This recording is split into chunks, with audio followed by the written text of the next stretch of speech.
다른 날은 뭐 그렇지 않은데 토요일 날은 새벽기도 끝나면 끝나고 나서 참석하신 분들 몇몇 분과 이렇게 팀홀튼에 가서 커피를 마시는데요.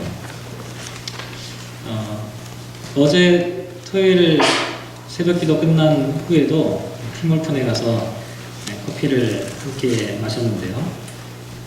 제가 몇몇 분이 그 오더하느라고 그 줄에 서 있는 사이에 앞에 최성호 장로님이 같이 계셔가지고 최성호 장로님께 이런 말씀을 좀 드렸습니다. 여기 뭐 어르신들이 많이 계신데 참 용서하시고 들으시기 바랍니다.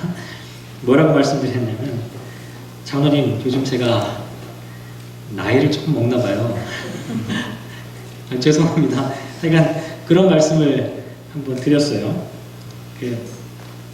왜 그러냐면 요즘 조금 뭔가 좀 바뀌었다 이런 생각을 제 스스로가 조금 하게 되었거든요. 지난주 제가 광고할 때도 잠깐 말씀드렸는데 우리 부교육자 청빙하는 문제가 좀 어렵게 됐다라는 말씀을 드렸어요. 사실은 이게 뭐 흔히 있는 일이 아닙니다. 제가 뭐 짧은 경험이지만 목회를 지금까지 하면서 또 다른 분들에게 들어본 적도 없고 뭐 그런 예가 있다. 당회 끝나고 재직회까지 다 보고가 돼가지고 오시기로 되어 있는데 갑자기 사정이 생겨서 못 오시는 경우는 그렇게 흔치 않거든요. 근데 이런 일이 우리에게 이제 벌어진 거죠. 그래서 뭐 어떻게 이럴 수가 있을까? 제가 개인적으로는 조금 큰 충격을 좀 받았어요. 그래서 이런 수도 있구나, 이런 생각을 제가 좀 하게 되고요. 또 지난 수요일 날에는 어떤 일이 있었냐면, 이제 연말이 가까우니까 고든헤드 철치하고 우리하고 이제 그 리스하는 문제를 또 상의를 해야 되잖아요. 그래서 이제 전호진 집사님하고 또 란 장로님하고 뭐 이런 몇몇 분들이 고든헤드 철치와 아마 처음 미팅을 하게 되었어요. 근데 지금 여기 이 교회도 상당히 어려워요. 여러분 아마 아실지 모르시겠지만 목사님이 새로 지금 바뀌었잖아요. 그 새로 바뀌신 목사님이 왜 오셨냐면, 나이가 많으시고 경험이 많으신 목사님이신데 지금 고든헤드 교회가 앞으로 계속 유지될 수 있느냐 없느냐를 판단하는 그런 역할로 오셨다고 얘기를 하시더라고요. 그래서 이 교회가 지금 계속 살아남을 수 있느냐 없느냐, 이거를 아마 경험 많으신 목사님이 오셔서 파악한 다음에 아마 총회나 노회에다 보고를 해서 만약에 더 이상 유지가 안 될 것 같으면 문을 닫고 이 교회를 팔아버리는 아마 그런 계획을 갖고 있는 것 같아요. 그러니까 아마 고든헤드 교회 입장에서도 보면 재정적으로 상당히 어려운 상황에 놓여 있어요. 작년에 우리 교회가 좀 어렵다고 렌트비를 올리지 않고 조금 이렇게 깎아서 좀 했던 적이 있었는데, 이번에는 뭐 먼저 그런 얘기를 하신 거예요. 그래서 우리 교회 힘든데 그 전으로 다시 돌아가자. 그래서 무려 한 400불 정도를 올려서 한 2,000불 정도를 이 렌트비로 아마 요청을 한 것 같아요. 그 얘기를 제가 금요일 저녁 때 이제 란 장로님이 금요 찬양 집회에 오셨길래 이제 그 얘기를 설명을 듣고 나서 참 이걸 또 어떡하나, 또 그런 걱정이 들기 시작하는 거예요. 그래서 그냥 제가 당장 뭐 어떻게 되는 것도 아니지만 그날 집에 가서 밤에 계속 또 빅토리아에 있는 교회들 웹사이트를 검색을 하기 시작을 했습니다. 참 이상해요. 이전에는 그렇지 않았는데 그냥 그 웹사이트로 교회를 하나하나 ABC 순서로 쭉 나와 있는 교회를 홈페이지를 다 찾아가면서 그 교회 상황은 어떨까 쭉 한번 살펴보고 이런저런 생각들을 막 하다 보니까 잠이 오지 않는 거예요. 또 오늘 주보에도 지금 나와 있죠.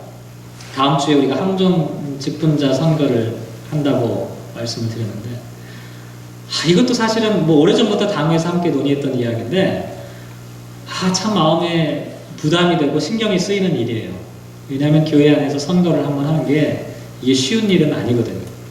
때로는 선거로 인해 또 상처를 받기도 하고 또 주기도 하고 뭐 이런 일들이 참으로 많이 있거든요.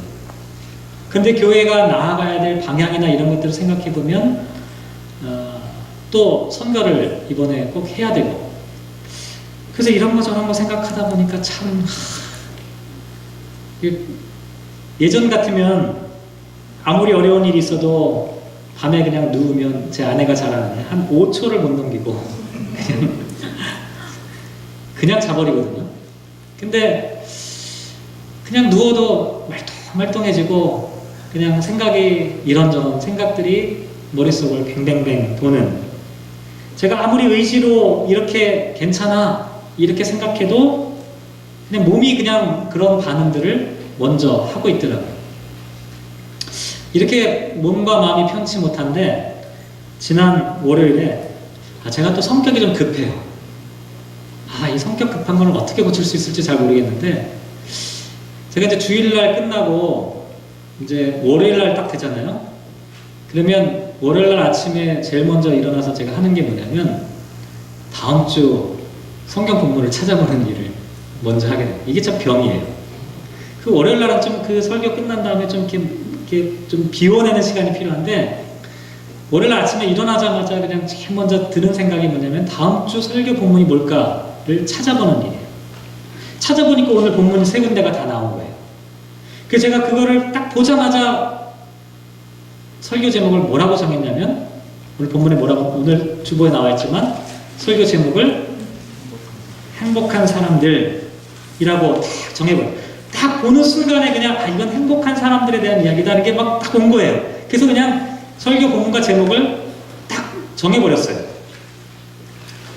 근데 문제는 뭐냐면, 이게 사실 비밀인데 저에게는 하나의 징크스가 있습니다. 어떤 징크스냐면, 설교 본문과 제목을 정하고 나면 그것과 반대되는 일들이 막 그 중 안에 벌어진다는 거예요.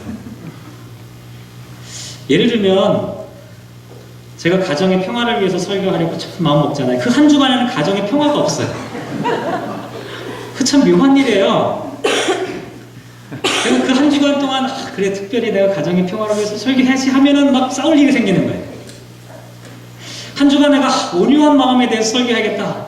그러면 제 마음이 자꾸 강팍해져요. 이게 참 징크스예요. 이번 주도 마찬가지였어요. 행복한 사람들이라고 월요일 아침에 딱 제목을 딱 잡아놨는데 그 한 주간 동안에 별로 행복한 일이, 오히려 잠을 못 이루는 일들이 생겨나더라고요. 그래서 사실 오늘 설교 제목은 뭐라고 해야 되냐면, 행복한 사람들 앞에 가로를 하나 넣으시고 뭐라고 해야 되냐면, 잠을 이루지 못하지만 행복한 사람들. 이게 오늘 제가 드릴 설교의 제목입니다. 공교롭게도 오늘 봉독한 말씀이 새 본문인데요. 기억하시는 분이 계실지, 우리 교회는 워낙 머리가 좋으신 분들이 많아가지고 다 기억을 해서 난처할 때가 많아요. 또 써먹지를 못해요. 근데 이 새 본문이 사실은 제가 우리 교회에서 한 번씩 다 설교했던 그런 본문입니다. 마태복음 5장은 2009년 11월 1일 날 설교를 했고요. 요한일서 3장은 2011년 11월 6일 날 설교했고요. 요한계시록 7장은 2012년 작년 11월 4일에 설교했던 본문입니다.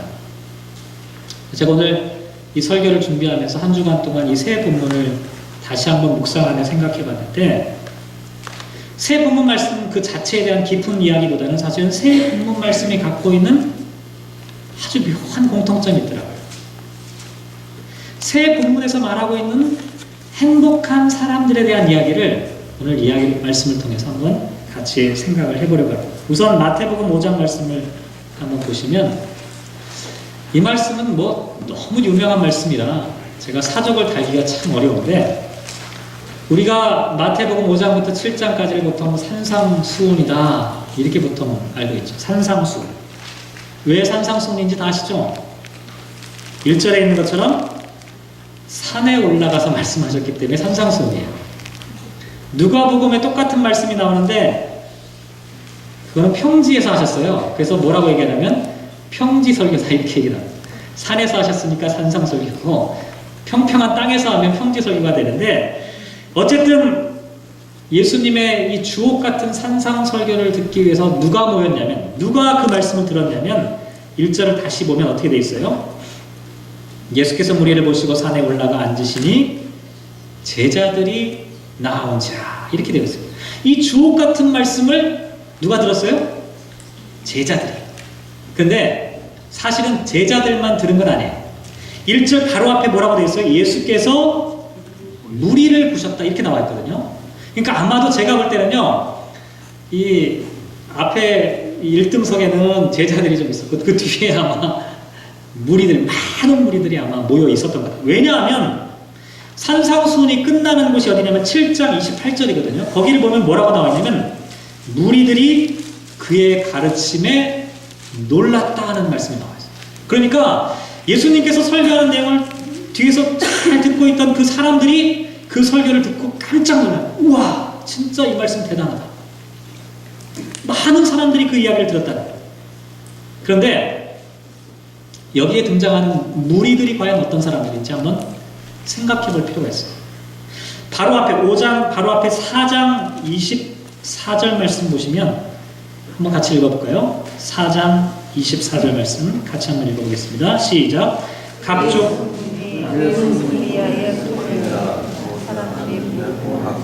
각종 병에 걸려서 고통당하는 자, 귀신 들린 자, 간질하는 자, 중풍병자들을 데려오니 그들을 고치시더라. 노안이 와서 잘 보이지가 않아요. 어떤 사람들이 여기 모여있냐면 각종 병에 걸려서 고통당하고 앓고 있는 사람들, 귀신 들린 사람들, 간질병에 걸린 사람들, 중풍병자들이 지금 예수님의 설교를 듣기 위해 몰려있는 사람들 가운데 있었다는 거예요. 이 사람들이 왜 모였어요? 바로 앞에 4장 23절 보면 예수께서 온 갈릴리에 두루 다니사 그들의 회당에서 가르치시며 천국 복음을 전파하시며 백성 중에 모든 병과 모든 약한 것을 고치시니, 그 소문을 들은 거예요. 예수님께서 사람들을 고친다, 병자들을 치유한다는 그 소식이 사방에 막 번져나가니까 어떻게 돼요? 사람들이 몰려오기 시작했는데 누가 와요? 아픈 사람들이 몰려들기 시작합니다. 괴로운 사람들이 몰려들기 시작합니다. 고통당하고 있는 사람들이 몰려들기 시작하는 거예요. 얼마나 많이 몰려들었냐면 25절 보면 갈릴리와 데가볼리와 예루살렘과 유대와 요단강 건너편에서 수많은 무리가 따라왔다, 이렇게 나와 있습니다. 그 수많은 무리가 5장 1절에 나와 있는 예수께서 무리를 보시고라고 하는 말씀과 연결되어 있습니다. 이렇게 많은 사람이 모였어요. 그런데 중요한 것은 많은 사람이 모였다는 게 중요한 게 아니라 예수님 앞에 모여 있었던 사람들은 다 힘들고 어려운 사람들이었다는 거예요. 그런데 이 사람들을 향해서 예수님께서 가장 첫 번째 하신 설교의 내용이 뭔지 아세요? 오늘 본문 다시 한번 생각해 보세요. 심령이 가난한 자는 복이 있다. 애통하는 자는 복이 있다. 의에 줄이고 목마른 자가 복이 있다. 의를 위하여 박해를 받는 사람이 복이 있다. 이런 설교 사실은 쉽지 않아요. 한번 잘 생각해 보세요. 어떤 사람이 막 아파가지고 힘들어하는데 거기다 대고 야, 아프니까 너는 참 복이 있다, 이렇게 한번 얘기해 보세요. 돌 맞아요. 지금 집안이 망해가지고 고통스러워하는데 너는 참 망했으니까 복되다. 누가 이렇게 설교할 수 있을까요? 지금 먹을 것이 없어서 굶주리고 있는데 굶주리고 있는 너는 참 복이 있구나. 예수님의 설교는 파격이에요. 어느 누구도 예상치 못한 설교를 예수님께서 지금 하셨다는 거예요. 요한 1서를 한번 보실까요? 오늘 우리 두 번째 본문 요한 1서 3장 1절 말씀 같이 한번 읽어볼까요? 같이 읽겠습니다. 시작. 보라, 아버지께서 어떠한 사랑을 우리에게 베푸사 하나님의 자녀라 일컬음을 받게 하셨는가. 우리가 그러하도다. 그러므로 세상이 우리를 알지 못함은 그를 알지 못함이라. 아버지께서 어떠한 사랑을 우리에게 베푸셨는지, 여기 어떠한 사랑이라고 하는 것은 무한하신 사랑을 얘기해요. 끝이 없는 사랑. 더 구체적으로 말씀드리면 하나님께서 자기 자신을 완전히 비워내시는 그와 같은 사랑을 얘기해요. 하나님께서 자기를 완전히 비워서 완전히 자기를 다 쏟아서 전폭적으로 사랑하는 것을 나타내요. 그런데 하나님께서 그렇게 사랑하시는데 그 다음에 뭐라고 나와 있어요? 그러므로 세상이 우리를 알지 못한다, 이렇게 말하고 있어요. 세상이라는 단어가요, 헬라어로 코스모스예요.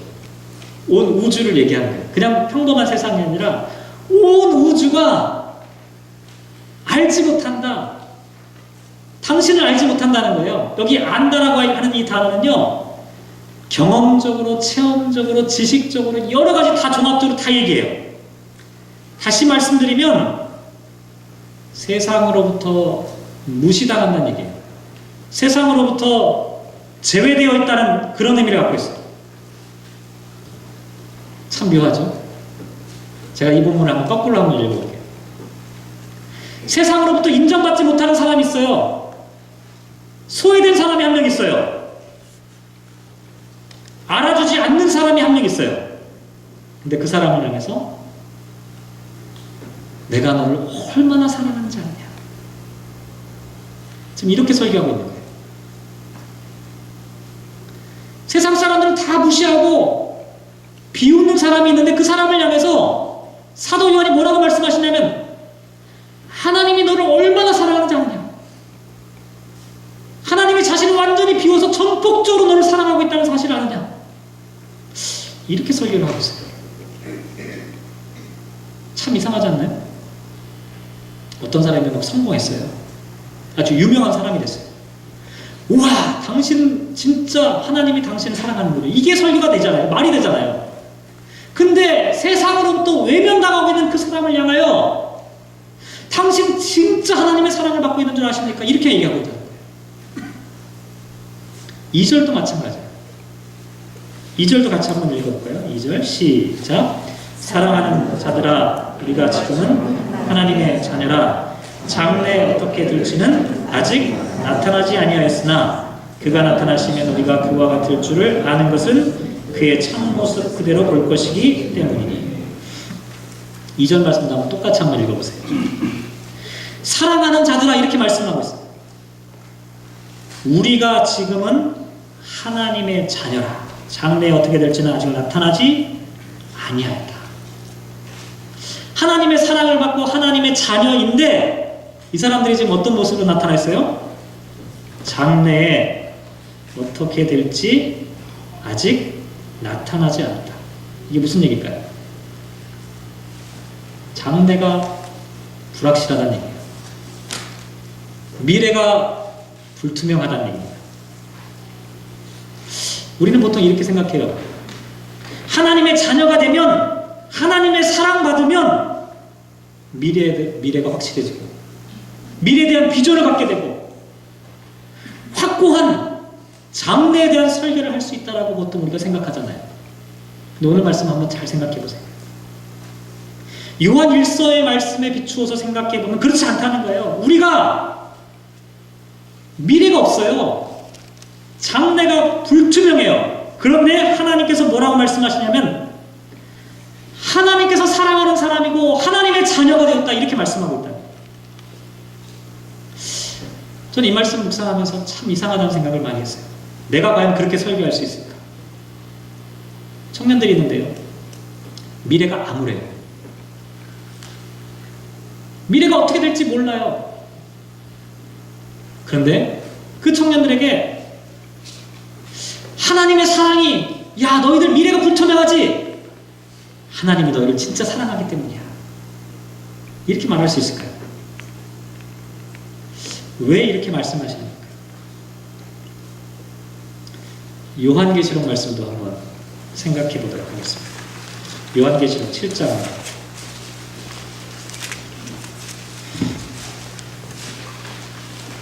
요한계시록 7장은 제가 작년에 설계했던 말씀이라 혹시라도 기억을 하시는 분이 계실지 모르겠는데, 제가 그런 말씀 드렸어요. 요한계시록 7장은 자리가 중요하다.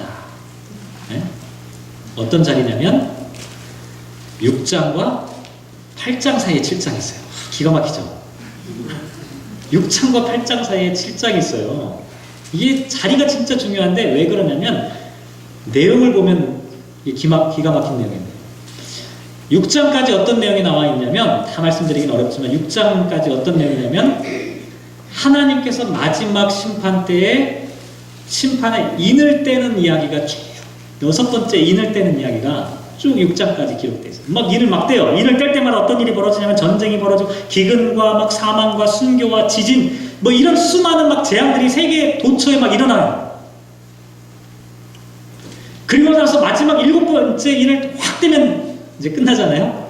근데 확 떼기 전에 7장에서 잠깐 중단하고 있어요. 그리고 어디서 떼요? 8장으로 넘어가서 떼요. 그래서 7장이 중요한 거예요, 중간에.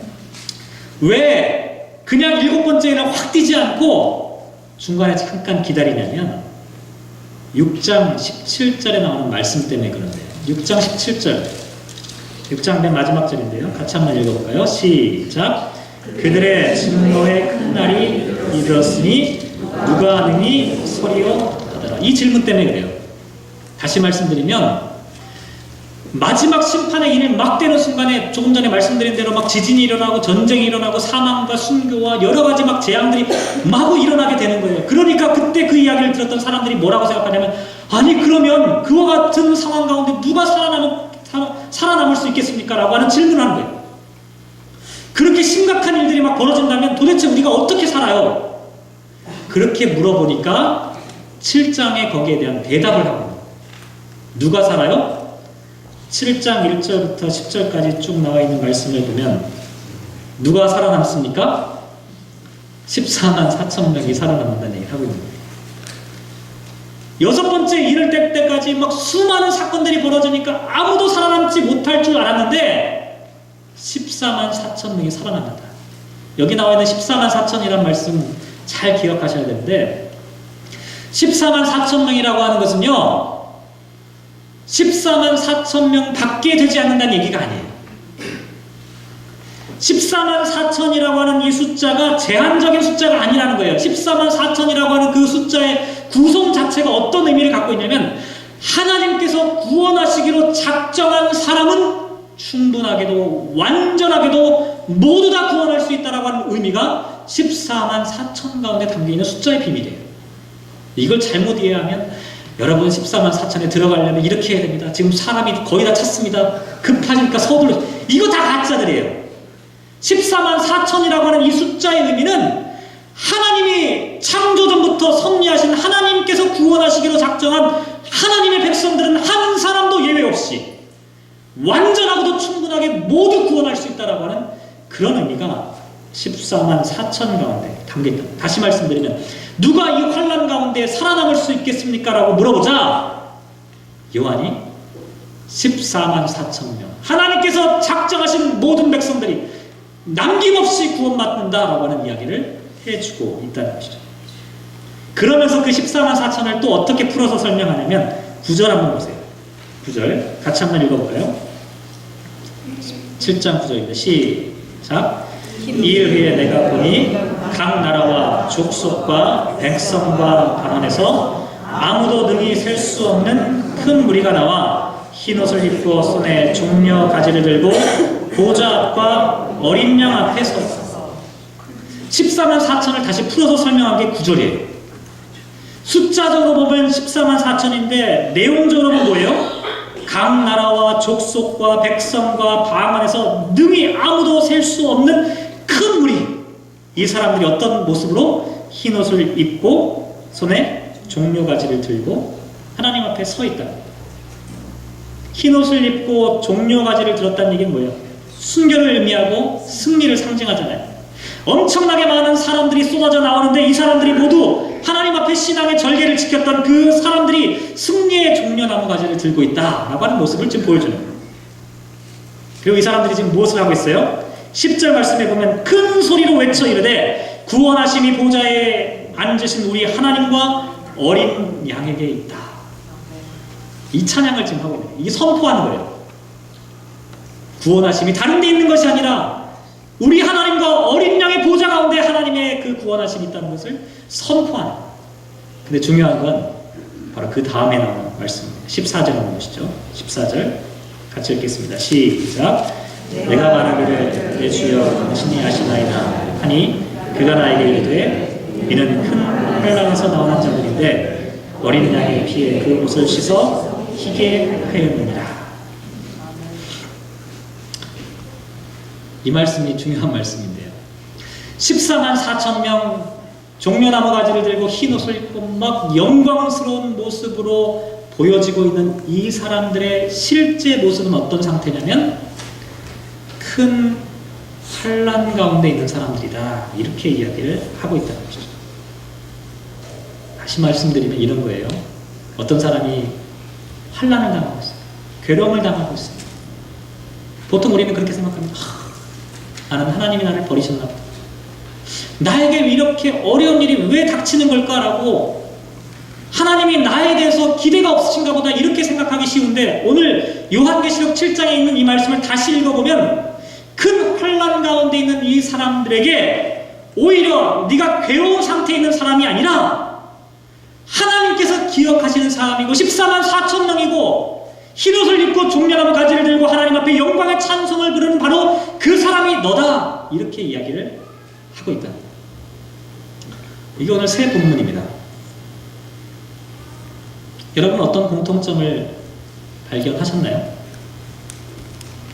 모두 이런 공통점을 갖고 있어요. 겉으로 보기에는 행복해 보이지 않는다는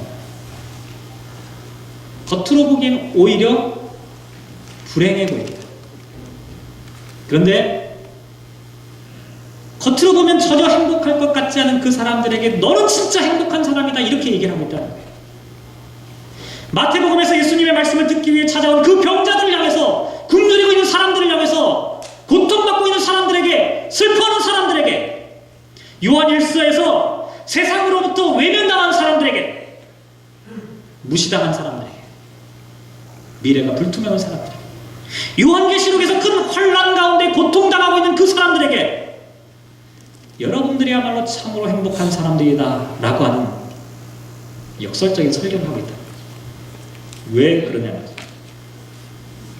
왜냐하면 성경이 말하는 행복이 세상 사람들이 말하는 행복과 전혀 다르기 때문에 그래요. 성경에서 말하는 이 행복이라고 하는 단어 마카리오스라고 하는 이 헬라어를 쓰는데요. 행복한, 은총을 입은, 축복받은, 복 있는 이런 여러 가지 의미로 사용돼요. 그런데 중요한 것은 어떤 의미가 있냐면 하나님의 존재 자체를 설명할 때 이 마카리오스라고 하는 단어를 사용한다는 거예요. 잘 기억하시기 바랍니다. 하나님이라고 하는 존재 자체를 설명할 때 마카리오스, 복이라는 단어를 사용한다는 거예요. 다시 말씀드리면 우리는 보통 어떻게 생각하냐면 하나님이 계시고 하나님이 저 앞에 계시고 하나님께서 복을 주신다라고 생각해요. 그래서 우리는 교회에 나와서 하나님이 주시는 복을 받아야겠다라고 생각하는 거예요. 근데 사실은 하나님 그 자체가 복이라는 거예요. 행복의 원천 그 자체가 바로 하나님이시기 때문에 우리가 예수를 믿고 복을 받는다고 하는 것은 예수를 믿으면 주어지는 파생적인 그와 같은 복이 우리에게 주어진다는 얘기가 아니라 하나님 그 자체, 복이신 그 자체가 우리 가슴 가운데 들어오는 거예요.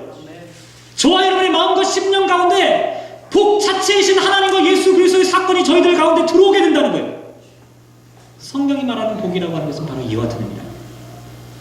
그래서 어쩌면은 겉으로 보면 행복해 보이지 않아도 오히려 조건과 상황으로 놓고 봤을 때는 세상에서 지극히 불행해 보이는 사람이라 할지라도 행복을 잃어버린 것 같은 그 사람에게도 오히려 너는 행복하다라고 이야기를 할 수가 있다. 우리의 행복은 외부에 있지 않기 때문에 그래요. 우리의 행복은 상황에 달려있지 않기 때문에 그래요. 우리의 행복은 누군가가 빼앗아 갈 수 있는 그와 같은 것이 아니기 때문에 그래요.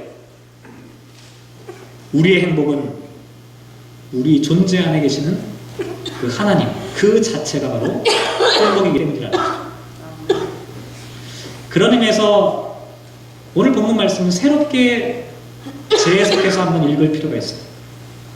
마태복음에서 심령이 가난한 자는 복이 있나니 천국이 그들의 것이니요 라고 하는 이 말씀은 심령이 가난하지만 하나님이라고 하는 그 복을 갖고 있는 사람은 그 무엇보다도 풍성한 복을 누리고 있는 사람이다, 이렇게 말씀하고 있다. 애통하는 자는 복이 있나니 그들이 위로를 받을 것이니요 라고 하는 말씀은 비록 지금 애통하고 슬퍼하고 있지만 하나님이라고 하는 복이 내 가슴 속에 있으면 하나님이 주시는 위로를 받기 때문에 우리는 행복한 사람들이다, 이렇게 말하고 있다는 것이죠. 또한 의에 줄이고 목마른 자는 복이 있나니 그들이 배부를 것이니요 라고 하는 이 말씀은 비록 줄이고 목마른 삶을 살아간다 할지라도 우리 가슴 속에 하나님의 은혜가 충만한 그 사람은 진짜로 행복한 사람이다, 이렇게 말씀하고 있다. 요한일서 말씀도 마찬가지예요. 세상에서 인정받지 못하고 세상이 알아주지 못하고 미래가 불확실해 보인다 할지라도 우리가 행복할 수 있는 까닭은 우리 가운데 복 자체이신 하나님이 계시기 때문이라는 것이죠. 요한계시록 말씀도 마찬가지입니다. 환난을 당하고 있어도, 괴로움을 당하고 있어도, 울분이 있어도, 피곤하고 지쳐 있어도 여러분은 정말로 행복한 사람이다라고 말씀드릴 수 있는 까닭은 뭐냐면 여러분의 마음 가운데, 저와 여러분의 마음 가운데 행복의 근원 되신 그 하나님이 우리 가슴 가운데 있다면 우리는 행복하다는 거예요. 지난 한 주간 동안 나는 왜 행복하지 않을까 설교를 준비하면서 그런 생각을 하면서 시작을 했어요. 왜 나는 행복하지 않을까? 왜 행복한 일들이 생겨나지 않을까? 왜 밤에 잠을 못 이룰 일들이 나에게 자꾸 생겨나는 것일까? 이런 생각했어요. 근데 오늘 말씀을 묵상하면서 하나님께서 저에게 이렇게 말씀하셨어요. 잠을 이루지 못하는 신현철 목사여, 너는 참 행복하구나. 사랑하는 성도 여러분, 때로는 우리가 이 땅을 살아가며 걱정할 때도 있고 근심할 때도 있습니다. 깊은 병으로 신음할 때도 있습니다. 위기와 환난을 당할 때도 있습니다. 인생의 길을 찾지 못하고 무너져 버릴 것 같은 그런 마음으로 살아갈 때도 있습니다. 그런데 잊지 마시기 바랍니다. 우리는 행복한 사람들. 우리 가운데 하나님이라고 하는 복이 가운데 있다면, 저와 여러분의 삶 중심 가운데 하나님이라고 하는 복이 있다면 우리는 절대로 행복한 사람. 보네퍼 목사님께서 쓰신 글이 있는데요. 그 글에다가 프랑스 떼제 공동체에 있는 수사들, 제가 꼭 한번 프랑스를 가보고 싶은데 프랑스 가면 그 떼제 공동체를 가서 좀 쉬고 싶은 마음이 있어요. 저는 이제 그 떼제 찬양을 참 좋아하는데 그 찬양 그냥 탁 듣고 있으면 참 마음 평안해지는데, 그 가사를 오늘 아마 한 가지 나눠 드렸을 것 같은데요. 원래 이 독일어로 돼 있죠. 이 보네퍼 목사님께서 독일 사람이니까 독일어로 쓰시고, 이 독일어로 되어 있는 거를 유명한 또 박사님 한 분이 계시는데 이분이 번역을 했어요. 어떻게 번역을 했냐면 이렇게 번역을 했어요. 하나님, 제 생각을 당신에게로 모으게 하소서. 당신 곁에는 빛이 있고 당신은 저를 잃어버리지 않습니다. 당신 곁에는 도움이 있고 당신 곁에는 인내가 있습니다. 저는 당신의 길을 이해하지 못하지만 당신은 저를 위한 길을 알고 계십니다. 라고 하는 이 가사로 번역을 해놨는데요. 제가 노래에다 직접 붙여보니까 이게 잘 너무 한국말 가사가 잘 안 맞아요. 그래서 나눠드린 거는 제가 임의로 가사를 새로 번역해가지고 집어넣어놨는데, 제가 어제 저녁 때, 낮에군요. 저 이진환 집사님께 부탁을 드렸어요. 이 찬양을 한번 특송으로 한번 불러주셨으면 좋겠다. 이렇게 부탁을 드렸거든요. 이 찬양의 가사가 오늘 설교와 참 잘 맞는다 하는 생각들을 했기 때문입니다. 저는 당신의 길을 이해하지 못하지만 당신은 저를 위한 길을 알고 계십니다. 때때로 우리가 우리의 삶의 길을 알지 못해도 우리는 불행하지 않다는 거예요. 우리는 행복하다는 거죠. 왜냐하면 하나님께서 우리의 길을 알고 계시기 때문에. 찬양 한번 부탁드릴게요.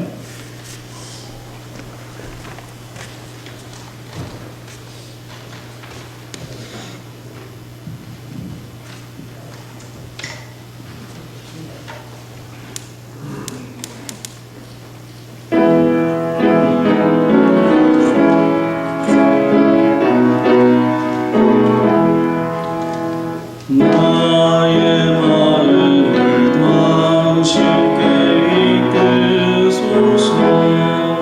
당신의 빛이 있는 그곳에 어둠의 손길 당신의 내게.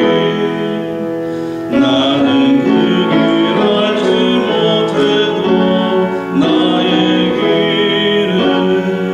잘 아시는 주께 나의 마음을 당신께 이끌소서. 당신의 빛이 있는 그곳에 어둠의 손길 당신의 내게. 나는 그 길 알지 못해도 나의 길을 잘 아시는 주. 다 같이 한번 해볼까요? 나의 마음을 당신께 이끌소서. 당신의 빛이 있는 그곳에 어둠의 손길 당신의 내게. 나는 그 길 알지 못해도 나의 길을 잘 아시는 주께 나의 마음을 당신께 이끌소서. 당신의 빛이 있는 그곳에 어둠의 손길 당신의 내게. 나는 그 길 알지 못해도 나의 길을 잘 아시는 주께. 사랑하는 성도 여러분, 행복한 사람으로 살아가시길 바랍니다. 하나님이라고 하는 복을 저와 여러분의 마음 가운데 마음껏 누리며 이 한 주간 살아가시기를 주님의 이름으로 부탁을 드립니다. 기도하겠습니다.